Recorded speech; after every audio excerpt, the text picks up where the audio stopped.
യുവനടി Rini and ജോർജിന്റെ വെളിപ്പെടുത്തലിന് പിന്നാലെ MLA. കൂടിയായിട്ടുള്ള Rahul മാങ്കുട്ടത്തിനെതിരെ പ്രതിപക്ഷം അടക്കമുള്ളവർ വലിയ പ്രതിഷേധവുമായി രംഗത്തെത്തിയിരിക്കുകയാണ്. ഇപ്പോൾ നമുക്കൊപ്പം ഡിവൈഎഫ്ഐയുടെ സംസ്ഥാന സെക്രട്ടറി ആയിട്ടുള്ള വി.കെ. സനോജ് നമുക്കൊപ്പം ചേരുന്നുണ്ട്. സഖാവെ, വലിയ ഒരു ആരോപണമാണ്. കഴിഞ്ഞ കുറേ കാലങ്ങളായിട്ടുള്ള ഈ ആരോപണങ്ങളുണ്ട്. പക്ഷേ പ്രത്യക്ഷത്തിൽ ആരും വന്നിട്ടില്ല എങ്കിൽ പോലും ഇപ്പോൾ ഏറ്റവും ഒടുവിൽ യുവനടിയും മാധ്യമപ്രവർത്തക കൂടിയാണ് അവർ ഇപ്പോൾ വെളിപ്പെടുത്തലുമായി രംഗത്തെത്തിയിരിക്കുന്നത്. പേര് പറഞ്ഞില്ല എങ്കിൽ പോലും എല്ലാവരുടെയും വിരൽ ചൂണ്ടി നിൽക്കുന്നത് രാഹുൽ മാങ്കുട്ടത്തിനെതിരെയാണ്. എങ്ങനെയാണ് ഇതിനെ നോക്കിക്കാണുന്നത് ഈ വിഷയത്തെ? നടിയും മോഡലും മാധ്യമപ്രവർത്തകയായിട്ടുള്ളൊരു പെൺകുട്ടിയാണല്ലോ റിനി ജോർജ്. അപ്പോൾ റിനിയുടെ വെളിപ്പെടുത്തൽ അത് അതീവ ഗൗരവമുള്ള ഒന്നാണ്. അപ്പോൾ റിനി ഈ ഒരു വെളിപ്പെടുത്തൽ നടത്തിയപ്പോൾ റിനിയെ സൈബർ ഇടത്തിൽ വ്യാപകമായി ആക്രമിക്കുന്നൊരു കാഴ്ചയാണ് ഈ കഴിഞ്ഞ മണിക്കൂറുകളിൽ നമ്മൾ കാണുന്നത്. അപ്പോൾ അങ്ങനെ ആക്രമിക്കുന്ന പ്രൊഫൈലുകൾ നമ്മൾ പരിശോധിക്കുമ്പോൾ ഇപ്പോൾ കോൺഗ്രസിനും യൂത്ത് കോൺഗ്രസിനും വേണ്ടി എല്ലാ അർത്ഥത്തിലും ഇടപെട്ടുകൊണ്ടിരിക്കുന്ന അവരുടെ പ്രൊഫൈലുകളാണ് റിനിക്കെതിരായിട്ടുള്ള ആക്രമണത്തിന് പിന്നിലുള്ളത്. അതുകൊണ്ട് ഇങ്ങനൊരു ആരോപണം ഉന്നയിക്കുന്ന ഘട്ടത്തിൽ റിനി പക്ഷേ പേരൊന്നും പറഞ്ഞിരുന്നില്ല. അപ്പോൾ പേര് പറയാതെ തന്നെ ഇങ്ങനൊരു ആരോപണം പറഞ്ഞപ്പോൾ എന്തിനാണ് കോൺഗ്രസിൻ്റെ സൈബർ കൂട്ടങ്ങൾ റിനിയെ ആക്രമിക്കുന്നതെന്നാണ് മനസ്സിലാവാത്തത്. അപ്പോൾ ഡിവൈഎഫ്ഐ സംബന്ധിച്ചിടത്തോളം റിനിക്ക് ശക്തമായ പിന്തുണ നൽകുകയാണ്. അങ്ങനെ ഏതെങ്കിലും സൈബർ കൂട്ടത്തിൻ്റെ ആക്രമണത്തിൻ്റെ ഭാഗമായിട്ട് ആരോപണങ്ങളിൽ നിന്ന് പിന്നോട്ട് പോവരുത്, നിയമപരമായിട്ടുള്ള നടപടികളുമായിട്ട് മുന്നോട്ട് പോകണം. അതിനെല്ലാ വിധത്തിലുള്ള സഹായങ്ങളും ഡിവൈഎഫ്ഐയുടെ ഭാഗത്തുനിന്ന് റിനിയോട് ഞങ്ങൾ പറയുകയാണ്. മറ്റൊരു കാര്യം, ഈ പെൺകുട്ടി തനിക്കുണ്ടായിട്ടുള്ള ഈ ദുരനുഭവം സംബന്ധിച്ച് കേരളത്തിൻ്റെ പ്രതിപക്ഷ നേതാവിനോടാണ് അതിന് പറയുന്നത്. അപ്പോൾ പ്രതിപക്ഷ നേതാവിൻ്റെ മണ്ഡലത്തിലൊരു വോട്ടർ കൂടിയാണ്. അപ്പോൾ തൻ്റെ മകളുടെ പ്രായമുള്ള ഒരു പെൺകുട്ടി വന്നിട്ട് താൻ നേടേണ്ടി വന്ന ഒരു ദുരനുഭവം സംബന്ധിച്ച് പറയുകയും പരാതിപ്പെടുകയും ചെയ്തിട്ടും ആ പരാതി പ്രതിപക്ഷ നേതാവ് കൂടിയായിട്ടുള്ള ആ പറവൂർ എം.എൽ.എ. മറച്ചുവെച്ചു.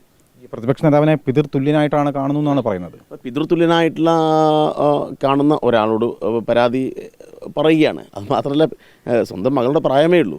അപ്പോൾ എന്തുകൊണ്ടാണ് പ്രതിപക്ഷ നേതാവ് ഈ വേട്ടക്കാരന് കൂടെ നിന്നത്? അത് പ്രതിപക്ഷ നേതാവ് വിശദീകരിക്കേണ്ട ഒരു കാര്യമാണ്. അപ്പോൾ ആ പെൺകുട്ടി പറഞ്ഞല്ലോ, വളരെ കൃത്യമായിട്ട് ആ പെൺകുട്ടി പറയുന്നുണ്ട്, പ്രതിപക്ഷ നേതാവിനെ എനിക്ക് രക്ഷിതാവിനെ പോലെയാണ്, പിതൃതുല്യനാണ്. അപ്പോൾ അങ്ങനെയൊക്കെ അടുപ്പമുണ്ട്. അപ്പോൾ അത്രയും അടുപ്പമുള്ള ഒരാൾ പറഞ്ഞിട്ടും ആ പെൺകുട്ടി പറഞ്ഞ മറ്റൊരു പ്രധാനപ്പെട്ട കാര്യം, ഞാൻ ഈ ആരോപണം പറഞ്ഞതിന് ശേഷം അയാൾക്ക് ഒരുപാട് പദവികൾ കൊടുക്കുന്നു എന്നുള്ളതാണ്.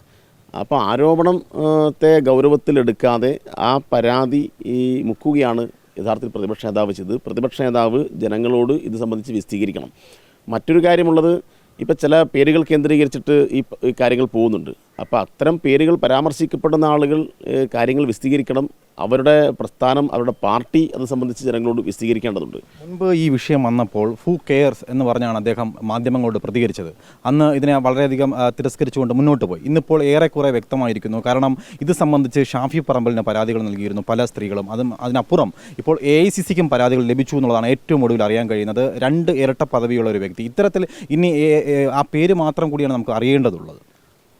അതായത് ഈ പറയുന്ന നിങ്ങളിപ്പോൾ ഷാഫി ആയിക്കഴിഞ്ഞാലും VD സതീശൻ ആയിക്കഴിഞ്ഞാലും ഇവരെല്ലാം ഇവനെ കൃത്യമായി സംരക്ഷിച്ച് പോകുന്നു എന്നാണ് നമുക്ക് കാണാൻ വേണ്ടി കഴിയുക. ഇവൻ്റെ പേരിൽ ആദ്യം ഉന്നയിക്കപ്പെട്ട ആരോപണം വ്യാജ കാർഡുകൾ നിർമ്മിച്ചതുമായി ബന്ധപ്പെട്ട ആരോപണമായിരുന്നു. അപ്പോൾ വ്യാജ കാർഡുകൾ നിർമ്മിച്ചു എന്ന് ആരോപിക്കുന്നത് DYFIയോ അല്ലെങ്കിൽ മറ്റേതെങ്കിലും അവർക്ക് പുറത്തുള്ള ആളുകളല്ല, അവർക്കിടയിൽ നിന്നാണ് ഒരുപാട് പരാതികൾ ഉയർന്നു വന്നത്. അപ്പോൾ ആ ഒരു പരാതി വന്ന സമയത്ത് ഈ എല്ലാ സംരക്ഷണവും കൊടുത്ത് കൂടെ നിർത്തിയതാരാണ്? ഈ ഷാഫിയും ഈ VD സതീശൻ ഉൾപ്പെടെയുള്ള ഒരു പുതിയ കോൺഗ്രസിലെ ടീമാണ്. അപ്പോൾ ഇവരുടെ ഒരു പ്രധാനപ്പെട്ട ആളായിട്ടാണ് ഇവർ നിൽക്കുന്നത്. അപ്പോൾ ഇവരുടെ പിന്തുണയില്ലാതെ ഒരിക്കലും ഇത്തരം കാര്യങ്ങൾ ഇവന് ചെയ്തു പോകാൻ വേണ്ടി കഴിയില്ല. അതിനുശേഷമാണ് വയനാട് ദുരന്തമുണ്ടായത്. വയനാട് ദുരന്തത്തിൻ്റെ ഉണ്ടായ ഘട്ടത്തിൽ നമ്മൾ കണ്ടതാണല്ലോ. അവിടെ പോയിട്ട് 30 വീട് പ്രഖ്യാപിക്കുന്നു. എന്തുണ്ടായി? വീട് പ്രഖ്യാപിച്ചിട്ട് അതിനുള്ള പണം എവിടെയെന്ന് അവരുടെ ക്യാമ്പിലല്ലേ ചോദ്യം ഉയരുന്നത്.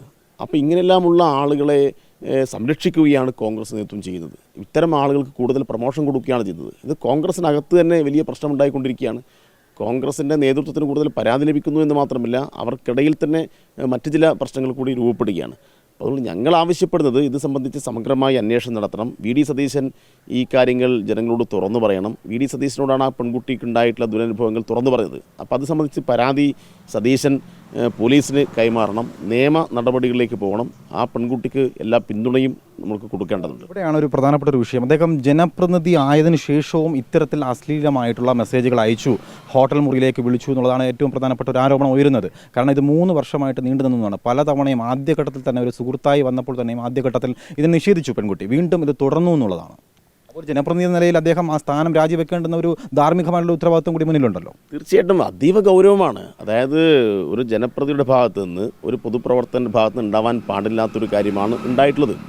അതുമാത്രമല്ല, ഇങ്ങനെയുള്ള സന്ദർഭങ്ങളിൽ പരാതി പറയുന്ന സമയത്ത് അത് അബദ്ധമാണ് എന്ന് തിരിച്ചറിയുകയോ അത് സംബന്ധിച്ച് എന്തെങ്കിലും തരത്തിലുള്ള ക്ഷമാപണം നടത്തുകയോ ചെയ്തതിന് പകരം അങ്ങനെയുള്ള കാര്യങ്ങൾ ഉന്നയിക്കുന്ന ആളുകളെ ഭീഷണിപ്പെടുത്തുകയാണ്, ആക്ഷേപിക്കുകയാണ്. അതാണ് ഇവിടെ ഉണ്ടായിട്ടുള്ളത്. അപ്പോൾ അങ്ങനെ ആക്ഷേപിക്കുകയും ഭീഷണിപ്പെടുത്തുകയൊക്കെ ചെയ്യുന്നത് ആരുടെ ബലത്തിലാണ് എന്നാണ് നമ്മൾ മനസ്സിലാക്കേണ്ടത്. അത് ആ കോൺഗ്രസ് പാർട്ടിയുടെ ബലത്തിലാണ്. അപ്പോൾ കോൺഗ്രസ് പാർട്ടിക്കകത്ത് ഇതെല്ലാം പറ്റും, ഇങ്ങനെല്ലാമുള്ള ആളുകളുടെ കൂടാരമായിട്ട് കോൺഗ്രസ് പാർട്ടി അധപ്പതിച്ചിരിക്കുന്നു എന്ന് നല്ലതുപോലെ അറിയുന്നത് രാഹുൽ മാങ്കൂട്ടത്തിനാണ്. എന്നോട് ആരാണ് ചോദിക്കാൻ ഈ പാർട്ടിയിലുള്ളത്, എന്നാൽ പിന്നെ കാണട്ടെ എന്നാണ് രാഹുൽ മാങ്കൂട്ടം പലപ്പോഴും പറയുന്നത്. അപ്പോൾ എന്നോട് ചോദിക്കാൻ ആരുണ്ട് എന്ന ചോദ്യവുമായിട്ട് രാഹുൽ മാങ്കൂട്ടം എന്തുകൊണ്ട് വരുന്നു എന്ന് പറഞ്ഞാൽ അത് ആ പാർട്ടിയുടെ അധപ്പതനമാണ്. ഇത്രയേറെ വിഷയങ്ങളുണ്ടായിട്ടും കോൺഗ്രസിനെ ഒറ്റയൊരുത്തരും പ്രതികരിച്ചിട്ടില്ലല്ലോ. സാധാരണ എല്ലാ കാര്യത്തിനും വലിയ ധാർമ്മിക പ്രസംഗമാണല്ലോ മറ്റേ സതീശനൊക്കെ നടത്തുന്നത്. അപ്പോൾ സതീശനായി കഴിഞ്ഞാലും കോൺഗ്രസിലെ ഷാഫി ഉൾപ്പെടെയുള്ള ആളുകളെല്ലാം ഓരോ കാര്യങ്ങൾ വരുമ്പോഴും ആവേശത്തോടു കൂടി മാധ്യമപ്രവർത്തകരെ കണ്ട് നല്ല കിടിലൻ ഡയലോഗുകൾ കാച്ചുന്നുണ്ടല്ലോ. അപ്പോൾ ഇത്തരം ഉയർന്നു വന്ന ആരോപണങ്ങൾ സംബന്ധിച്ച് എന്താണ് ഇവർക്കെല്ലാം വിശദീകരിക്കാനുള്ളത്, അതവർ പറയട്ടെ. ഇപ്പോൾ ഇതിനോടകം ഇപ്പോൾ സനോജ് സൂചിപ്പിച്ചതുപോലെ തന്നെ ഈ വെളിപ്പെടുത്തലിന് പിന്നാലെ വലിയൊരു സൈബർ ആക്രമണം നേരിട്ട് വരികയാണ്. മറ്റൊന്ന്, സ്ത്രീകൾ ഇത്തരത്തിലുള്ള വിഷയങ്ങൾ വെളിപ്പെടുത്തൽ നടത്തുമ്പോൾ അവരുടെ വസ്ത്രധാരണം അടക്കമുള്ളവ ചർച്ചയാകപ്പെടുകയാണ്. അപ്പോൾ പ്രത്യേകിച്ചും ഇപ്പോൾ യൂത്ത് കോൺഗ്രസിനെ പോലെ അല്ലെങ്കിൽ ഒരു കോൺഗ്രസിനെ പോലുള്ള ഒരു പാർട്ടി അവരുടെ സ്ത്രീപക്ഷത്തോടുള്ള സമീപനം അതിലൊരു ഇരട്ടത്താപ്പ് കൂടിയല്ലേ ഇപ്പോൾ വെളിപ്പെടുന്നത്? അല്ല, കോൺഗ്രസ് എല്ലാ കാലത്തും സ്ത്രീകളോടുള്ള നിലപാട് എന്താണ് എന്ന് അവരുടെ നേതൃത്വം തന്നെ പലപ്പോഴും വ്യക്തമാക്കിയതാണ്. ഇപ്പോൾ സൂര്യനെല്ലിയിലെ പെൺകുട്ടി അതിക്രൂരമായി ബലാത്സംഗത്തിനിരയാക്കപ്പെടുന്നു, മാറി മാറി പല സ്ഥലങ്ങളിൽ കൊണ്ടുപോയി കാഴ്ചവെക്കപ്പെടുന്നു. ആ പെൺകുട്ടിയെക്കുറിച്ച് അവരുടെ മുൻ KPCC പ്രസിഡന്റ് സുധാകരൻ പറഞ്ഞത് എന്തായിരുന്നു? ആക്ഷേപിക്കാൻ എന്തെങ്കിലും ബാക്കിയുണ്ടോ? അപ്പോൾ സുധാകരനെ പോലെയുള്ള നേതാക്കന്മാർ എല്ലാ ഘട്ടത്തിലും ഇങ്ങനെയുള്ള ആളുകളോട് കാണിച്ച സമീപനം എന്താണെന്ന് നമുക്കറിയാം. അതുതന്നെയാണ് ഈ കുട്ടിക്കും സംഭവിക്കുന്നത്. അപ്പോൾ ഈ പെൺകുട്ടി നല്ല ബോൾഡായി നല്ല നിലയിൽ കാര്യങ്ങൾ അവതരിപ്പിക്കാൻ ശേഷിയുള്ള ഒരാളായതുകൊണ്ട് അവർ ശക്തമായി ഇപ്പോഴും നിൽക്കുന്നുണ്ട്. പക്ഷേ എത്ര കാലം അവർക്ക് ഇതുപോലെ നിൽക്കാൻ പറ്റും എന്നറിയില്ല. കാരണം ഇവർ സംഘടിതമായിട്ട് തീരുമാനത്തിൻ്റെ ഭാഗമായിട്ട് ആക്രമിക്കുകയാണ്. കോൺഗ്രസിൻ്റെ സൈബർ ടീം എന്ന് പറഞ്ഞാൽ നമ്മൾ ഉദ്ദേശിക്കുന്ന നിലവാരത്തിലുള്ളതല്ലോ. അപ്പോൾ അവർ ഏതറ്റം വരെയും അവർ പോവും. ഇപ്പോൾ അവർ നേരത്തെ ആരോപണം ഉന്നയിച്ച പലരുമായിട്ടും താരതമ്യപ്പെടുത്തി ഈ പെൺകുട്ടി ഒരു മോശം പെൺകുട്ടിയാണ്, അതുകൊണ്ട് ഞങ്ങളുടെ നേതാവിനെതിരായിട്ട് എന്തോ രാഷ്ട്രീയമായ കൊട്ടേഷൻ എടുത്തിട്ടാണ് ഈ പെൺകുട്ടി വന്നിരിക്കുന്നത്, അതുകൊണ്ട് കോൺഗ്രസിൻ്റെ അണികളെല്ലാം ജാഗ്രതപ്പെടണം എന്നൊരു സന്ദേശമാണ് ഇവർ കൊടുത്തുകൊണ്ടിരിക്കുന്നത്. അപ്പോൾ അതിനെ ശക്തമായി പ്രതിരോധിക്കേണ്ടതുണ്ട്. അതുകൊണ്ട് ആ പെൺകുട്ടിക്ക് എല്ലാ പിന്തുണയും DYFI കൊടുക്കും. സൈബർ ഇടത്തിൽ ഈ പെൺകുട്ടി ആക്രമിക്കുന്നതിനായിട്ടുള്ള ശക്തമായ നിയമ നടപടികൾക്കും DYFI നേതൃത്വം കൊടുക്കും. അപ്പോൾ ഏറ്റവും ഒടുവിൽ എഴുത്തുകാരി കൂടിയായിട്ടുള്ള ഹണി ഭാസ്കർ ആ പേര് പറഞ്ഞുകൊണ്ട് തന്നെ രംഗത്തെത്തിയിരിക്കുന്നു. ഇദ്ദേഹം അശ്ലീലമായിട്ടുള്ള മെസ്സേജുകൾ അയച്ചിട്ടുണ്ട്, വളരെ മോശമായിട്ടാണ് പെരുമാറിയെന്നുള്ളത് അവരും വെളിപ്പെടുത്തിയിരിക്കുകയാണ്. അതെ, ഹണി ഭാസ്കറിൻ്റെ ഒരു ഫേസ്ബുക്ക് പോസ്റ്റ് ഇന്നലെ വായിക്കാനിടയായി. അപ്പോൾ ഹണി ഭാസ്കർ വെളിപ്പെടുന്നത് ഹണി ഭാസ്കറിനോട് യൂത്ത് കോൺഗ്രസിനകത്ത് നിന്ന് തന്നെയാണ് ഇക്കാര്യങ്ങൾ പറഞ്ഞത് എന്നാണ്. അപ്പോൾ ഹണി ഭാസ്കറിൻ്റെ വെളിപ്പെടുത്തലും ഗൗരവമുള്ളതാണ്. അപ്പോൾ സമാനമായിട്ട് അനുഭവമുള്ള ഒരുപാട് ആളുകൾ എന്നെ വിളിച്ചുകൊണ്ടിരിക്കുന്നു എന്നാണ് ഇപ്പം നമ്മുടെ ആദ്യം ആരോപണം ഉന്നയിച്ച പെൺകുട്ടി പറഞ്ഞത്. അപ്പോൾ ഒരുപാട് ആളുകൾ ഇനിയും ഹണി ഭാസ്കറിനെ പോലെ വരാൻ സാധ്യതയുണ്ട് എന്നാണ് മനസ്സിലാക്കുന്നത്. ഏതായാലും കാര്യങ്ങൾ വരട്ടെ, അത് സംബന്ധിച്ചുള്ള നിലപാടുകൾ ആ ഘട്ടത്തിൽ ഞങ്ങൾ പറയാം.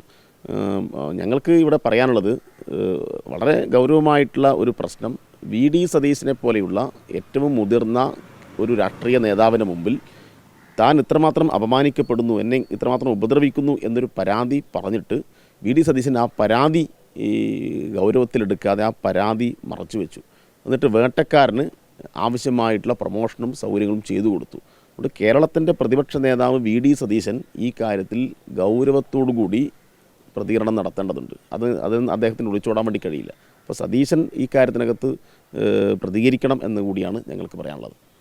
വളരെ കൃത്യമാണ്. ഈ വിഷയത്തിൽ വലിയ ആരോപണങ്ങൾ ഉയർന്നു വരുന്ന ഒരു ഘട്ടത്തിൽ സംശയത്തിൻ്റെ നിഴലിലാണ് ഇപ്പോൾ നിൽക്കുന്നതെങ്കിലും പേര് വെളിപ്പെടുത്താത്തൊരു ഘട്ടത്തിൽ തന്നെ എന്തായാലും പ്രതിപക്ഷ നേതാവ് വി ഡി സതീശൻ ഇത് സംബന്ധിച്ച് കൃത്യമായിട്ടുള്ള ഒരു ഉത്തരം പറഞ്ഞേ മതിയാകൂ. നിയമ നടപടികളുമായിട്ട് മുന്നോട്ട് പോകേണ്ടുന്ന ഒരു സാഹചര്യമുണ്ട്. എന്തായാലും സൈബറിടത്ത് വലിയ ആക്രമണം നേരിട്ടുകൊണ്ടിരിക്കുന്നു. അതിനെന്തായാലും പൂർണ്ണമായിട്ടുള്ള സംരക്ഷണം ഒരുക്കുമെന്നുള്ള ഒരു ഉറപ്പ് കൂടിയാണ് ഇപ്പോൾ ഡിവൈഎഫ്ഐയുടെ സംസ്ഥാന സെക്രട്ടറി കൂടിയായിട്ടുള്ള വി കെ സനോജ് വ്യക്തമാക്കിയിരിക്കുന്നത്. വീഡിയോ ജേർണലിസ്റ്റ് ശിവപ്രസാദിനൊപ്പം reporter Arun Solomon, in reporter, Thiruvananthapuram.